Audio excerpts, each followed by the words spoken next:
user said that he used to love using Medit scanners, but had a hard time dealing with the bilateral edentulous cases. Although it's still hard to give the patient temporary teeth right after the surgery, the digital technology has saved me from going through this strenuous process. Hello everyone, I'm Dr. Kyung Jang and welcome to Please Solve Me. Mr. Song couldn't make it today, so I will be reading this session.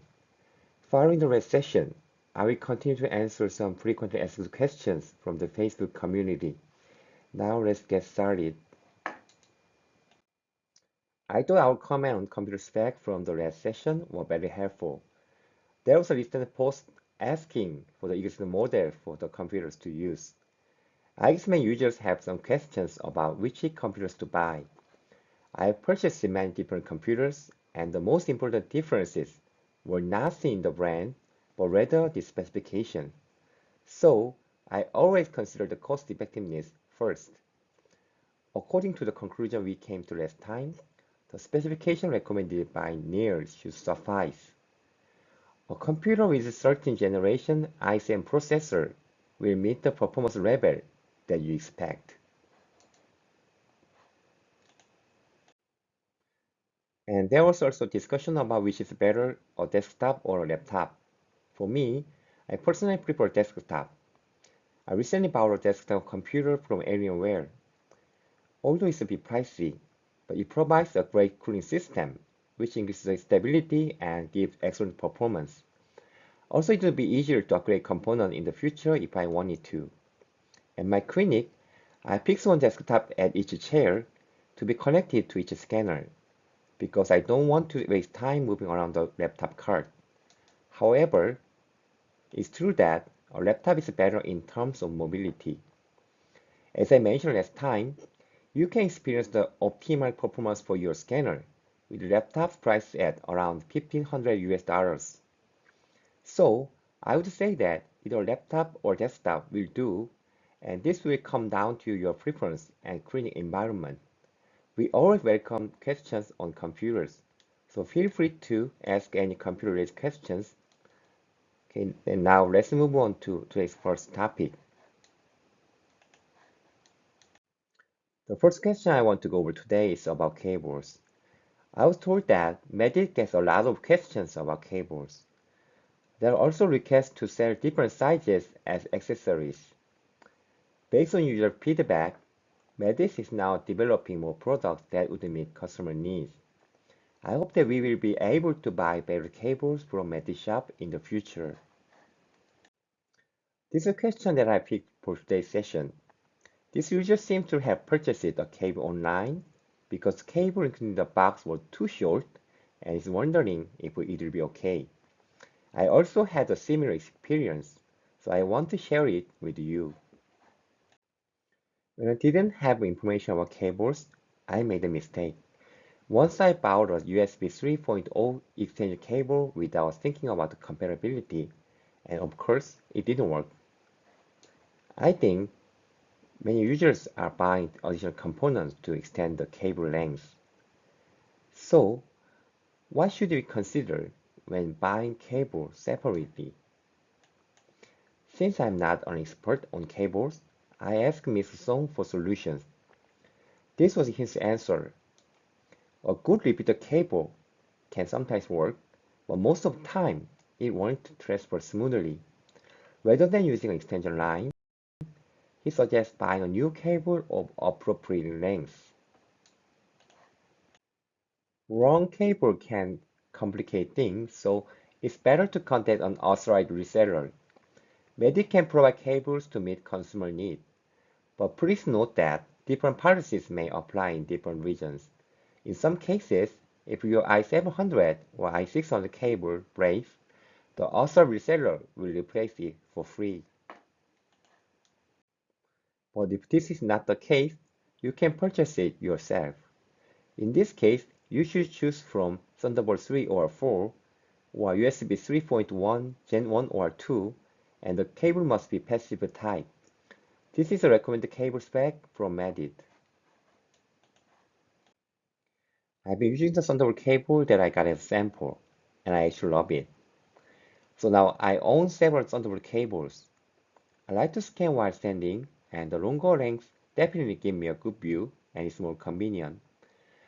The problem is that as the cable gets longer, the price increases exponentially. You normally wouldn't need more than 3 meters, but beyond that, they're too expensive. So you may wonder, if the cable length is longer, would it lower the data quality or cause data loss? According to Mr. Song, there should be no problem up to 5 meters. So we can use long cables without concerns. I hope that Medit allows customers to be able to choose the preferred cable length when buying a scanner. Let's have a look at this posting. Various ideas for protecting cables have been proposed. This user made a cable protector on the connecting area using a 3D printer to prevent the cable from being pulled while scanning. Seems like a pretty great idea. Mr. Song also thought it's a groundbreaking idea, so I hope Medit provides some kind of easily replaceable protector with future scanners. To address the picture on the right, I also thought wrapping it with tape, but I didn't put it into practice because I was worried that it might cause problems to electric current, so I'm just using a long cable. Using a long cable can prevent mishaps such as cable fraying. Actually, what I'm more worried about is the port on the computer. This is something that I've always wondered. Which of the connection would be more stable or faster? I thought using a USB cable requires an adapter, but it somehow makes me feel that the current output would be more stable. So I asked Miss Song, which one would be better to use? A Type-C cable or a USB 3.0 cable? He said that there's no difference at all, so he recommended a simple Type-C connection. In my clinic, it's hard to arrange many cables around computers, so I also like the simple pattern like the picture on the left. However, from my experience with the Type-C connection, I sometimes ran into the problem of the cable falling out from the computer slot. Actually, I have experienced the cable breaking when pulling it out of the slot. I had to spend a lot of money to replace it. A cable is easier to replace than a computer slot. Perhaps something like an extendable port like in the picture above could prevent port damage. So I asked Medit if there is a plan to develop the product like this. The good news is that now Medit is developing a specialized adapter to protect ports on laptop. The adapter will provide many advantages and it will allow for stable USB connection. And will also provide a stable output while protecting the computer port. I'm looking forward to this in the future. I hope it comes out soon. The following parts are questions related to implant scans. Since I majored in surgery, I think I can show you how to handle difficult implant cases. There are also many questions posted in the community, so I'll answer them in detail over the next 2 sessions. I will show you 2 cases. Both are difficult cases from the surgical to the prosthetic process due to severe alveolar resorption. So let's get started. I will give solution for these 2 questions first. We run into the same problem as when doing a model's crown in this area, because it's not easy to precisely move the scanner, as the cheeks and tongue can interfere. So, when I scan this area, rather than doing it alone, I ask my staff to help with the retraction. But even if 2 people work together, it's still a tough task. The first question I picked is to shed light on the scan technique of the posterior area.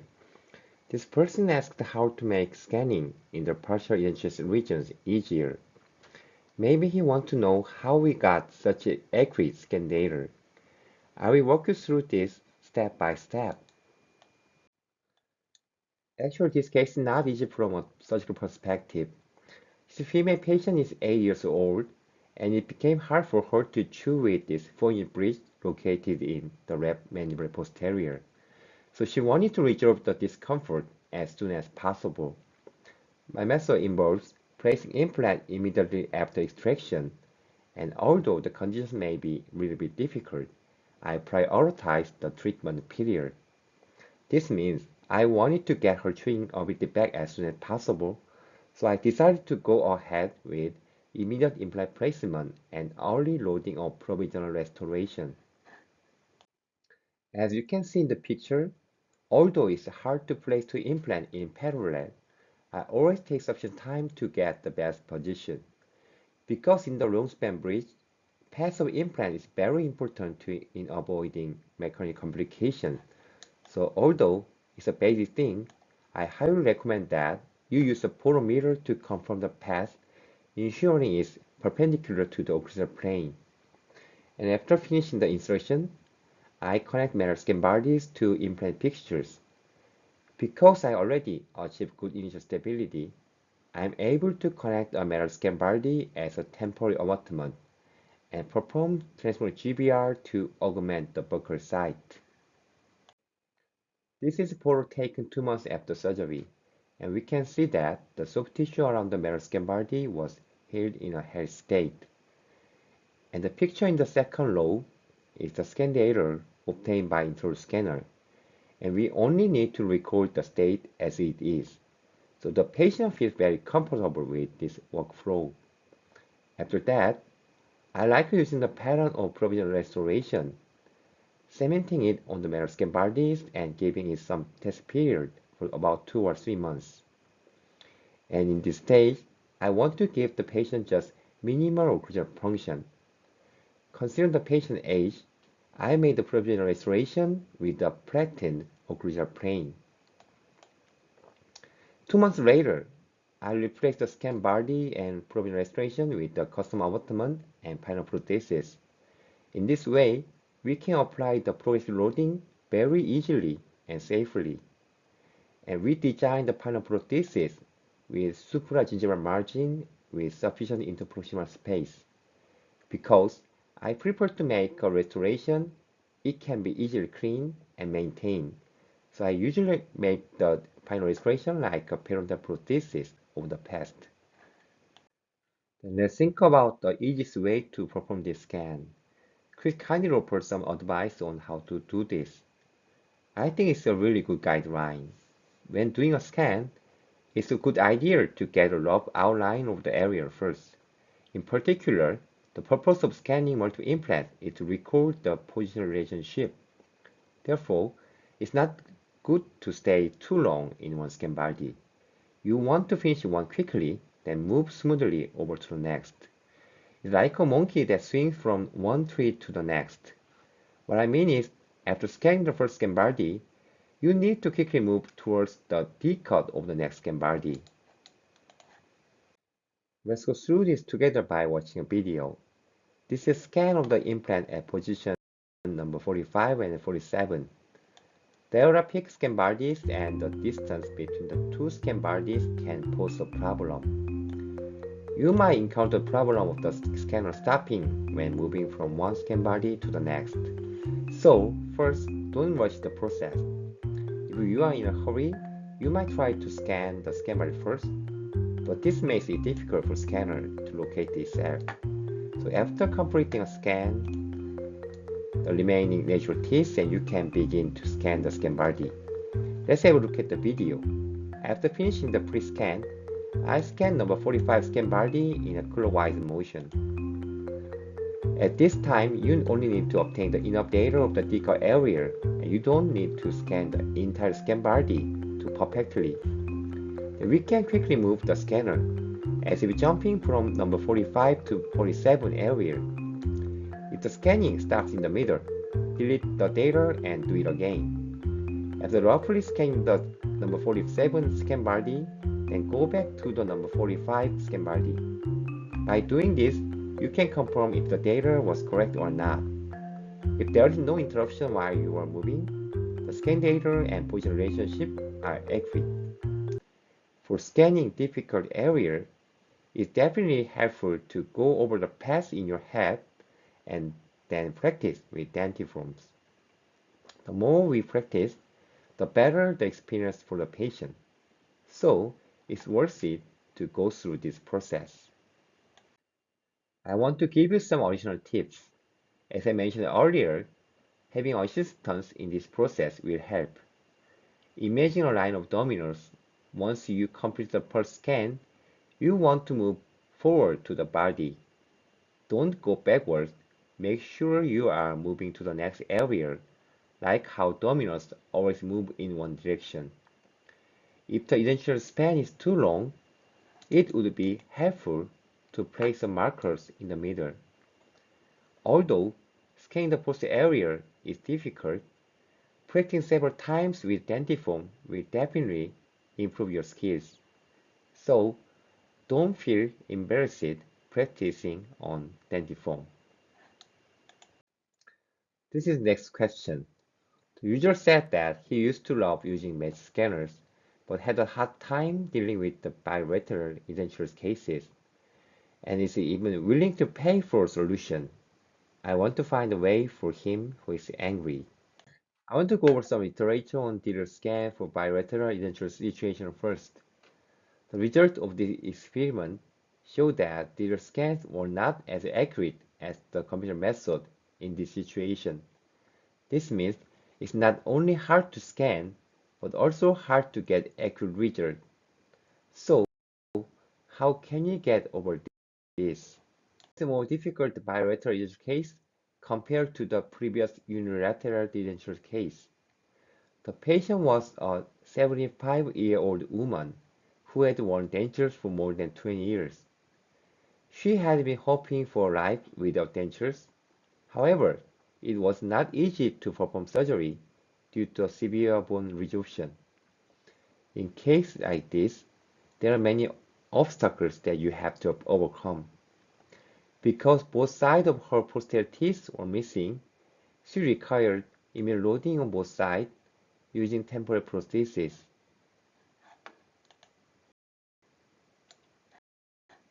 I performed surgery very carefully using shoulder implant to achieve stability, avoiding any potential of nerve damage. You can see that the implant was placed in a very optimal position. This is the way I perform surgery, which I like to call minimal invasive surgery. By doing this, we require no more than one surgery, so patients prefer this and also it's more comfortable for them. After that, I connected metal scan body during the surgery, just like the previous case. Now the major issue here is how to make the temporary prosthesis. You can see that the lengths of the scan bodies are sufficient to use as a temporary abutment. Before I started using digital technology, I shaped the temporary prosthesis by myself on the day of surgery. Sometimes it would take more than 3 hours, so I spent many evenings with my patient at the clinic. Although it's still hard to give the patient temporary teeth right after the surgery, the digital technology has saved me from going through this strenuous process. As it usually is, it was hard to take a digital impression on the day of surgery due to bleeding, so I used another method to deal with this situation. I chose to scan the implant scan body immediately after surgery instead of scanning patient mouth directly. By doing this, we can have accurate data just in 5 minutes after surgery. It means we can make the temporary prosthesis right away using a milling machine. The implant company Dentium calls this process BTS, which stands for Bi-Tray Implant Solution. Unlike the conventional method of making a custom model, I save the scan data and use it whenever it's needed in the future. In this case, I use this data to make the temporary prosthesis first, and in the future, it could be used to make the custom outline and final prosthesis. I want to talk about why immediate loading is needed in this case. It's hard to tell the patient, Mr. Kim, since the implant needs sufficient healing time and the prosthesis will be placed after 3 months, you have to stick to a soft diet for a while. That's the only way. Actually, that's a tough situation for the patient to accept. Maybe it's more reasonable to say, I will give you temporary teeth on both sides, but I recommend you use only the right side and try to maintain soft diet. So, when I treat a bimandibular injured patient, I always try to give a temporary tooth for both sides immediately after surgery. Then let's look at the left side. This side was more difficult because it has a severe bone resorption in the alveolar ridge.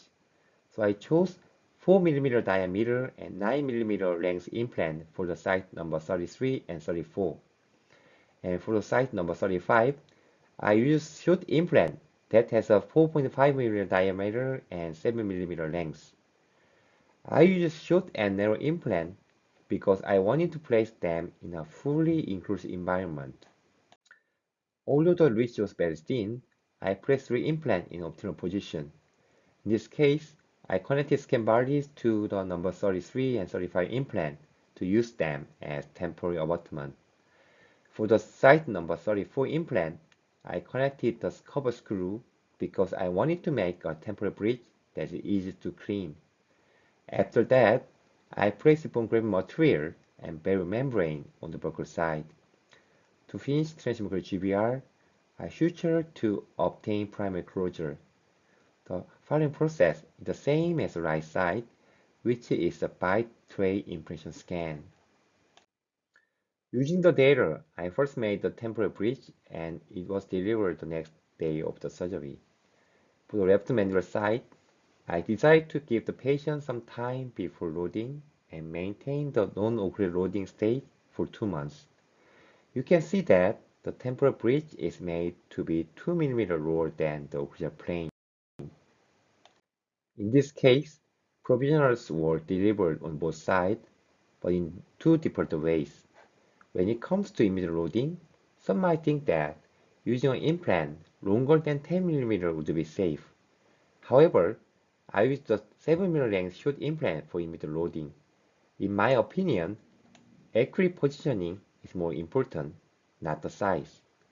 If the fixtures are located within the available bone, we can apply immediate loading even when we use the short implant. After giving it sufficient healing time, we can choose when to deliver the final prosthesis. For the site number 45 and 47, I gave her the final prosthesis 4 months after surgery. You can see that it looks like a periodontal prosthesis. This is the shape that I intended to make. The left side needed more time to heal, so I added some resin on the provisional restoration and plan to give it more maturation time. After 2 months, I connected the scan body for number 434 implant and directly scanned the series scan bodies to obtain data. It was hard to scan metal scan bodies in the past, but now the metal scan mode makes it easier to obtain accurate data. In the case where there is some distance between the scan bodies, I prefer the bite impression scan method. However, when the scan bodies are close to each other, I slowly obtain scan data of them one by one. Using the data, I could make a set of custom abutment and final prosthesis. Please note the shape of the final prosthesis.